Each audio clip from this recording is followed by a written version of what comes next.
studies have shown that I think it's 91% of us trust reviews we read online just as much as our friends say. So we trust our basically strangers is just as much as our friends. And then 93% of consumers say online reviews impact their purchase decisions. So there's a couple more stats.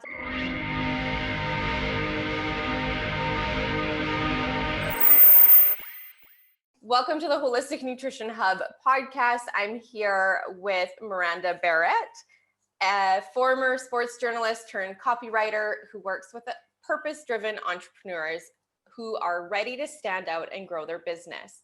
She specializes in creating powerfully persuasive websites and case study copies for both business to business and business to customer businesses. That was a mouthful. I'm going to keep going. Her secret talent is uncovering a good story, helping businesses connect, captivate, and convert on autopilot. Welcome to the podcast, Miranda. Thank you for having me. I'm excited to be here.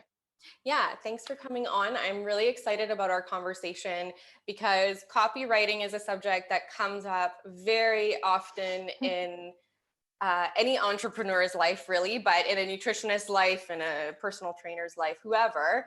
And that word gets thrown around quite a bit. And I tried to find the definition of copywriting before we met today, and I can't find a distinctive one. So I was hoping to get your philosophy and definition on copywriting. I don't know if there is a definition, but like if you're to compare it to, say, content writing, content is more like your blogging, your educating. I like to think as content, where copywriting is more for a purpose. So it may be website copy, it may be sales copy, a landing page, stuff like that, where content writing would be more of your blog, your social media, that kind of stuff. So they are, I don't want to say more copywriting is more sales driven, but it's like your brand writing, your brand story, that kind of stuff is kind of what, I would say it is, but you could ask another copywriter and they could have a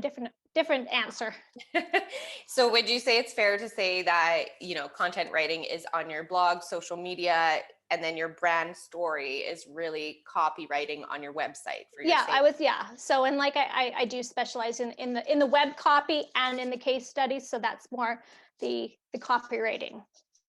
Perfect. So you said something really important back there, brand story. And another thing we hear a lot as entrepreneurs when we're building our website, whatever, is that everybody has a story and that you should tell it when you're running a business as well. You can tell me if it's as an entrepreneur or as any business. What is the true power of storytelling? Well, every brand, yes, has a story, and I think it's important to get your story out there because it's unique, and that's how you connect with your audience. When it comes to case studies storytelling, I find it's even more powerful because when you think about it, we've been surrounded by stories pretty much since birth. As children, we are read to from an early age. We continue to read as we grow up. For instance, in school, or we do it for enjoyment. So stories are part of us and they're everywhere, which is why we connect with them so well.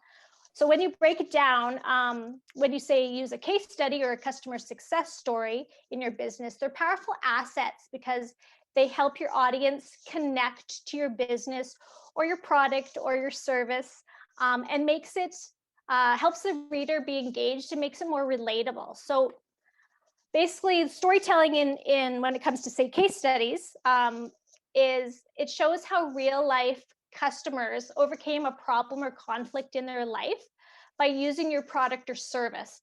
So what this does is it not only keeps the reader engaged, but it makes, like I said, your story relatable. When your prospects can picture themselves in your customer's shoes, they can better see themselves having that positive outcome after working with you as well, using your product or service. And because it comes from your customer's perspective, it makes it a really powerful third-party endorsement. Right. So do you want to just define what a case study is and like what you would put into it if you were to do one for somebody? Absolutely. So what is a case study? That's a great question. I like to think of a case study as a glorified testimonial, but written using a longer format. So I guess you could call it a longer form testimonial.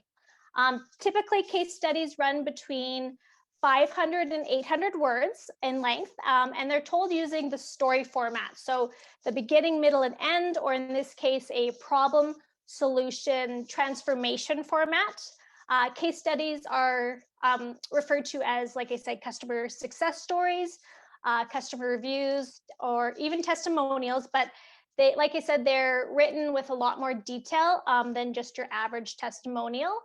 When it comes to the look and feel of a case study, they use a lot of descriptive language, which helps the reader really relate to the story and kind of feel like they are in the customer's shoes. So that's the goal when you're writing a case study. You want to connect with your audience on a deeper level, so on an emotional level.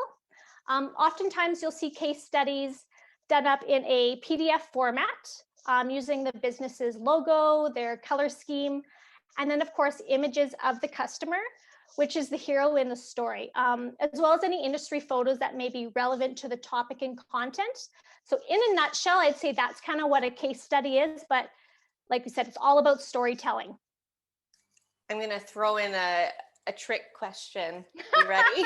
No. So Sean and I really enjoy storytelling. We think it's one of the most important aspects of life and how we learn our values and morals. So we really love, mythological stories and theological stories. And you mentioned the hero. So when you're writing a case study, you said that the customer is the hero. What's the entrepreneur's role in that story? Are you also a hero? I'm curious. Yeah, I guess you're kind of both the hero, but the focus on the case study is you're taking that customer's story and helping the it's a customer's story that you're telling. So that's why I kind of say they're the hero of the story. The business is definitely the hero too, because they're coming to the rescue, right? Yeah. So there's kind of, there's two heroes in the story, but the focus is definitely on the customer because that's what makes it relatable to your audience. Yeah, that's what you're selling. Like you said, the format is really sales in this case, instead of trying to educate, I guess, with a social post or, a blog post. And there's definitely education in case studies because you are, as part of the solution, like I said, it's problem, solution, transformation. The solution part is definitely where you kind of throw in some education of maybe what's involved in the service, or what they, what are the benefits and the features and the takeaways of what they got out of it. So there's definitely some education part in there as well. It's not completely sales. That's why I kind of refer to it as storytelling, because you are telling a story and helping the audience relate to that story and making them feel like they're in that customer's shoes. Right. And so we talked a lot about social proof here, like it's a customer's journey through your business process. Is essentially, you wrote a really good one for the Holistic Nutrition Hub on how, our platform users can gain, 60% on the speed of their intake with clients, and other little tidbits of fun. But what does this social proof really do? And I'll ask you why it's important in a minute, but what is it really for? Well, I think we all remember hearing the saying growing up, if, all your friends jumped off a bridge, you would too, or some version of that saying. So because as a society, we have such a herd mentality. As consumers, we've been shown to follow the trends and actions of others before us as well. So many of us go online and look at reviews before making a purchase these days, which is where the social proof comes in. Social proof impacts people's buying decisions, both positively and negatively. If you're online and you find a business and they have a ton of negative reviews, you're probably not going to buy from them. But it has the opposite effect. If you have a ton of positive reviews, you are more likely to trust that company, right?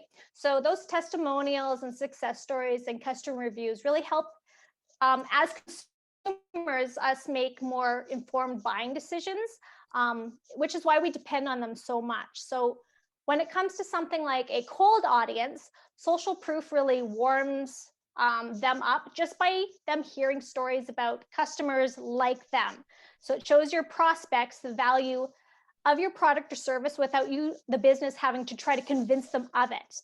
It also shows real people that have already put your product or service to the test.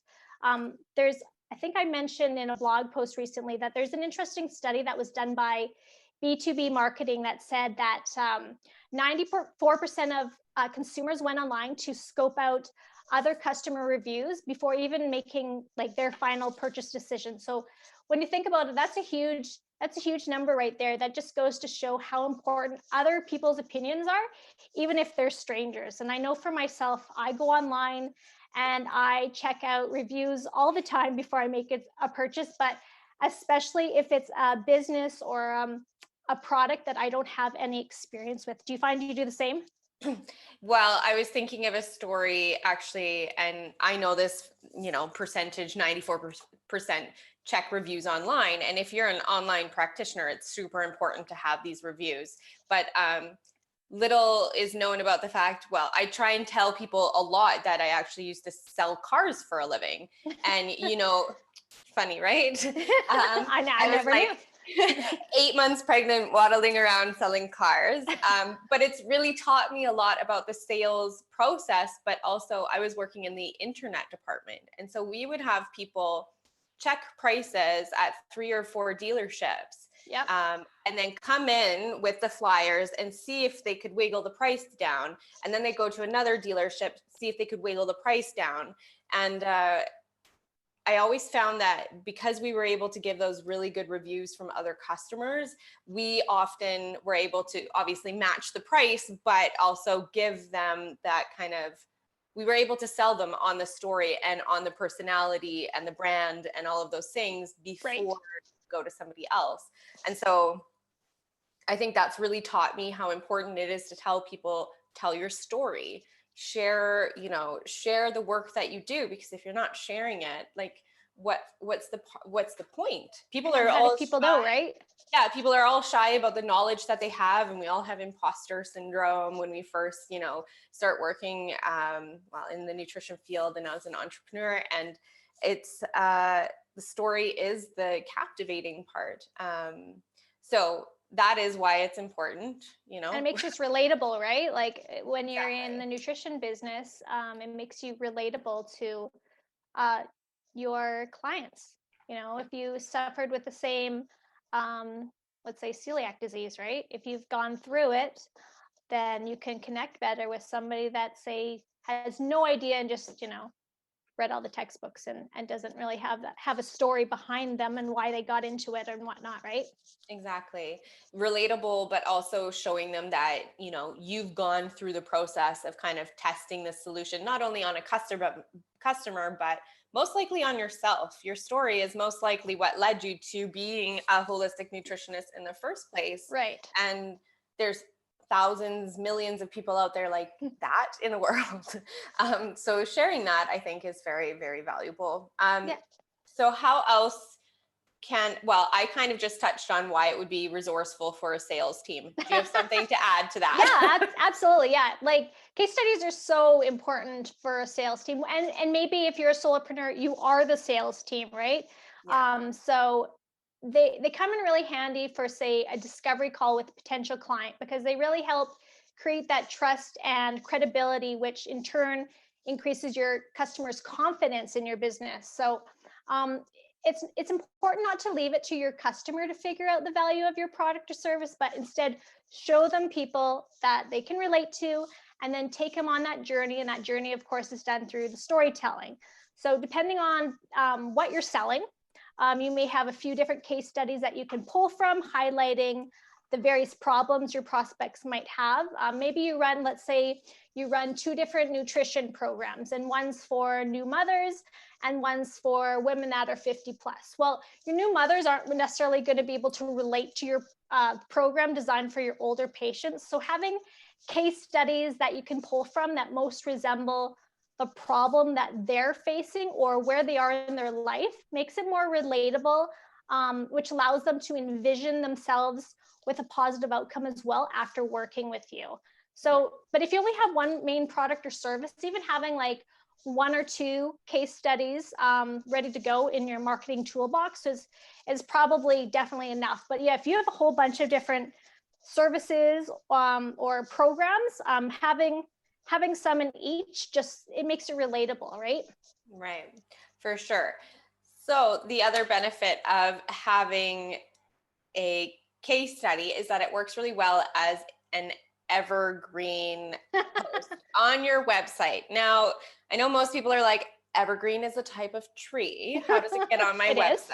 website? So what does evergreen actually mean in the world of marketing?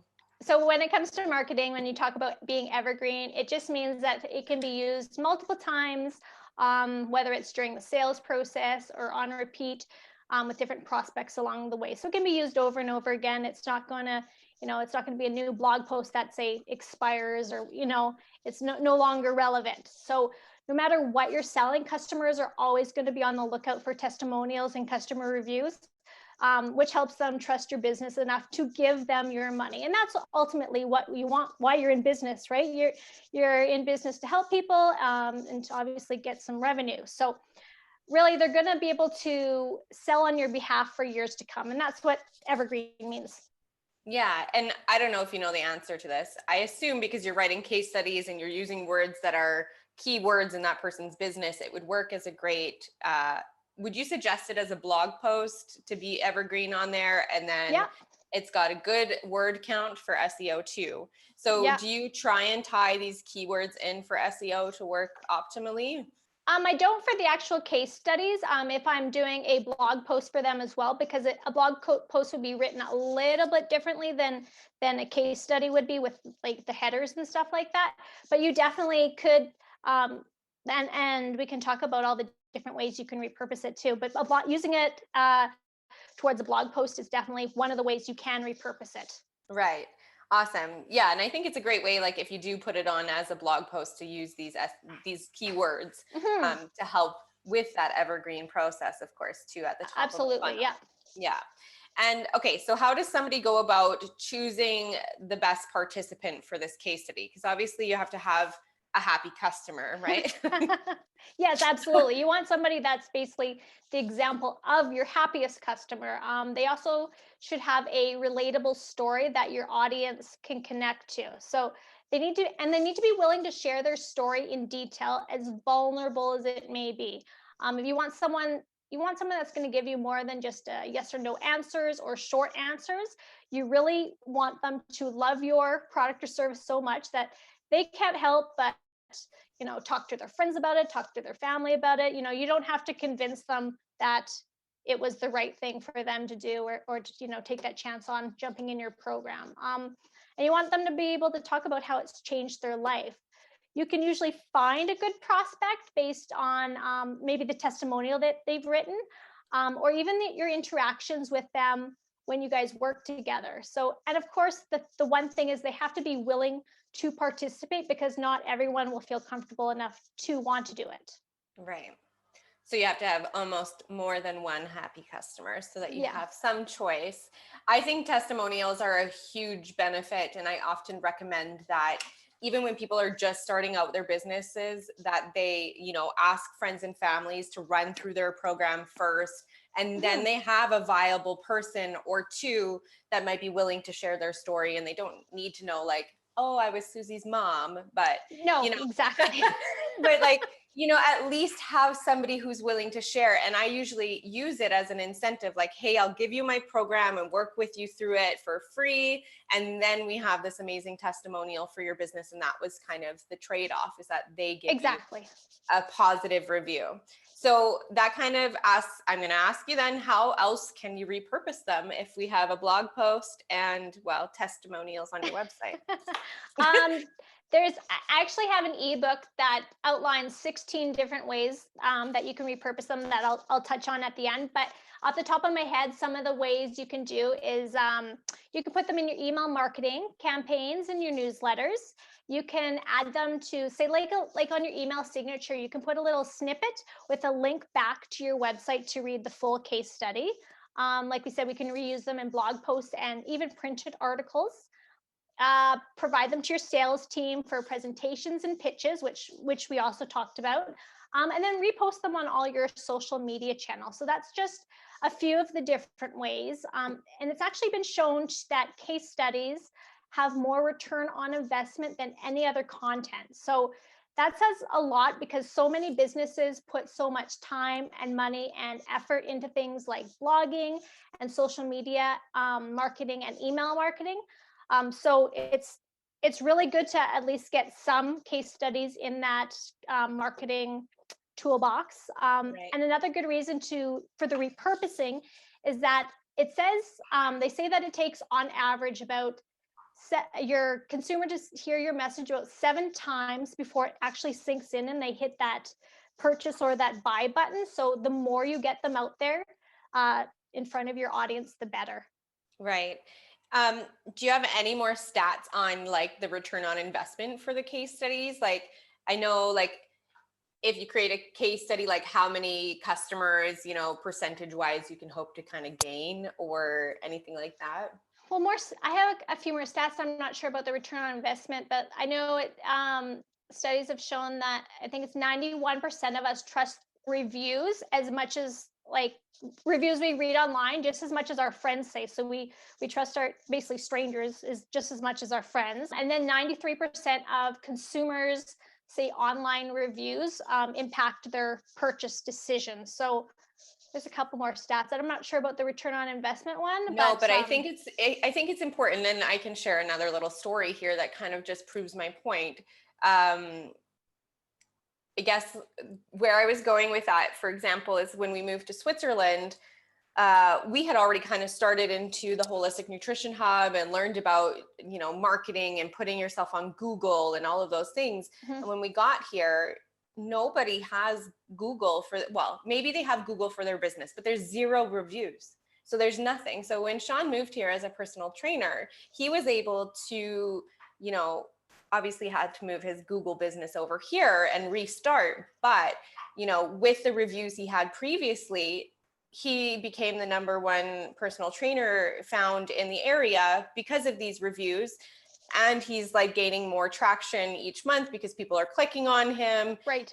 And so we're always shocked, like when he actually gets somebody off of Google, but we can only assume it's because, he's sitting there with the 5 stars, with the reviews and everything. And so it is such an important, people are not gentle online, if they hate your stuff, people are going to say, yeah. So exactly. So you got to try and get the positive reviews as fast as you can is how I, how I imagine it too. Right. And then when you talk about a return on investment, the fact that they are evergreen and you can repurpose them in so many ways, that really makes them a no-brainer to use, right? That's a really valuable point. There is something to say for how difficult it is to come up with all your social media stuff every week, every day. A new blog all the time. New blog all the time. And then you have, your clients on top of it. And it's, like I said, it's not a gentle process, but that work, once it's done, works for you. And it's invaluable really at that point, because absolutely you can go back to it. And there's nothing that says that you can't repost about it numerous times, and you should, right? Absolutely. And like I said, it takes, on average 7 times for people to even it to sink in, for them to actually want to go and say, okay, I trust this business enough after reading all these reviews and stuff to purchase from them, right? Right, for sure. So I want to ask you then, what should be included in this case study, off the top of your head? Okay, there's so many things that should be included in a case study, but definitely some of the really important ones are, you want to include really strong quotes from your customer. Like we said, they're the hero in your story, so you want some strong quotes from your customer. Also, make sure to use descriptive language that your audience can really connect to and almost envision themselves in. So the more details, the better when it comes to a case study. Talk about the pain points of your customer. This is kind of where your audience will actually connect, and that's what will draw them in. make sure to have a good strong headline and a hook, which again is your pain points, which will help reel the reader in, including photos to make the customer case study more engaging and credible. And they're also eye-catching photos as well, right? You just don't want a big blank, big page of white and text. So if you can't get photos from your customer, the customer being interviewed, make sure you find some that represent your featured customer's business. And then I would say lastly, make sure to include as much information about the customer as possible to make it credible. So this can include their name, their photo, their title, their business, but what you include is essentially going to depend on what type of case study you're conducting, but getting as much information as possible is important. All right. So now, would you recommend that the average person just wing this? Or should they hire a professional? Well, of course, I'm going to say hire a professional. Of course you are. And there's a couple reasons for that. I find that customers are hesitant to give raw, honest answers to the actual business. So it's always wise to source out, if you can, even if it just comes to the interview portion of the case study, to have someone else, an outside source, do it. You don't want the customers to feel like they are feeling pressured to say nice things because you, the business owner, are talking to them. Right. I also find that a business, when a business is too close to their own product or service, they aren't always receptive to negative feedback. And the last thing you want to do is be defensive during the interview or make them feel uncomfortable, right? Plus, an outside source is really going to dig into the pain points that you may overlook as a business owner because you are so close to the product or service that you're selling or offering. An outside party, in this case, a copywriter, also helps bring a fresh perspective to what you're offering, because what you'll find is they don't use the insider business jargon that you may, which may make your consumer not fully understand even what you're talking about. So it really just breaks it down to the most basic level when it comes to both the interview and even writing the case study itself. So the great thing about hiring someone is that after a brief email introduction between the customer and the copywriter, all the work is basically taken off your hands.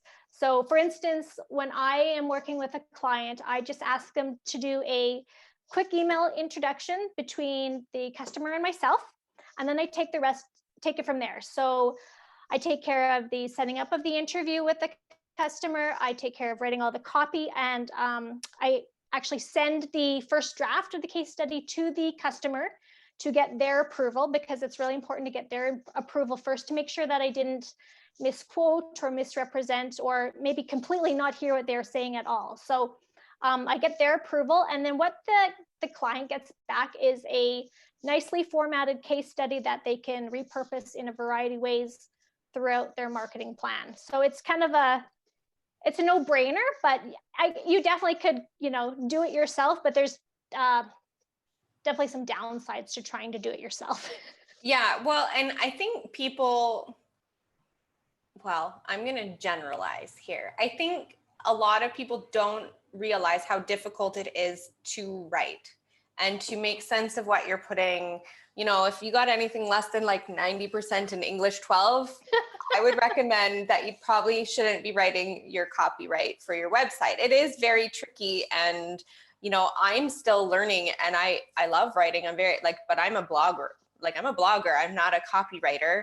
I know a bit about sales, but still having that perspective on your business from somebody else's point of view was really helpful. When you wrote our case study, we had, like I said, it was the amount of onboarding time was reduced. I never would have, I did think of it, I think when I was creating the hub, but it's Right. something that got lost in the noise of making a business instead of being the holistic nutritionist using our platform. So it was a really good way of, picking up what we can speak to our customers about in terms of like onboarding. And stuff they may be suffering that you from Yeah. that you may not even realize, right? Yeah. And I use a different word, I say create a process. And so that to me means like use these forms to create a package that creates a process for you, which is technically onboarding, but Yeah.